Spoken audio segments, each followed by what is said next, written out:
उपोषण आंदोलकांकडे शासन व प्रशासनाचे साफ दुर्लक्ष.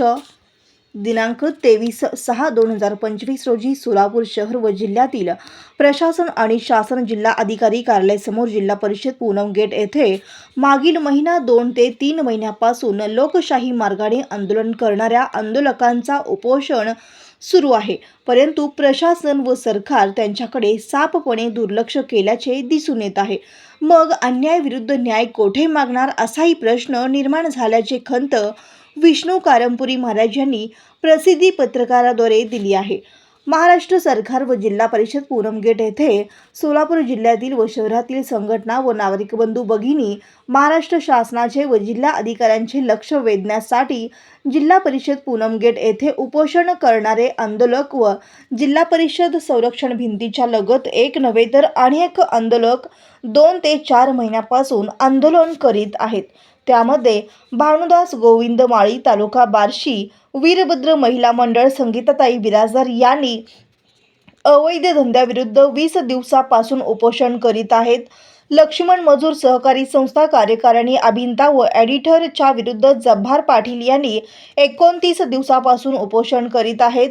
मालक व शेतकरी कब्जे व वहिवाटदार संघटना बेलाठी देगाव उत्तर सोलापूर 65 दिवसापासून उपोषण करीत आहेत. श्रीनिवास संघा यांना मोखा लावा या मागणीसाठी बालाजी नल्ला 69 दिवसापासून उपोषण करीत आहेत. जिल्हा माध्यमिक शिक्षण संघ शिक्षण अधिकारी जिल्हा परिषद संघटना यांनी खडी क्रेशरबाबत 83 दिवसापासून उपोषण करीत आहेत.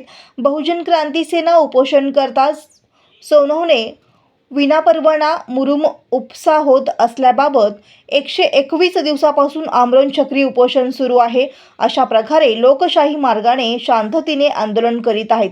या आंदोलकांचा उद्देश केवळ सरकार व प्रशासन लक्ष द्यावे असा आहे, पण मायबाप सरकार लक्ष देत नाही, विचारत नाहीत. मग या लोकशाहीच्या देशात न्याय कसा कोणाकडे मिळणार असा प्रश्न निर्माण होतो. शांततेने चाललेले आंदोलन कधीही उग्र स्वरूप धारण करील हे सांगता येणे कठीण आहे. म्हणून सरकार जिल्हा प्रशासनाकडे लक्ष द्यावे अशी अपेक्षा व्यक्त करून अन्यथा महाराष्ट्र कामगार सेनेच्या वतीने सर्व आंदोलकांचे एकत्रित तीव्र आंदोलन करण्यात येईल असा इशारा विष्णू कारंपुरी महाराज यांनी दिला आहे.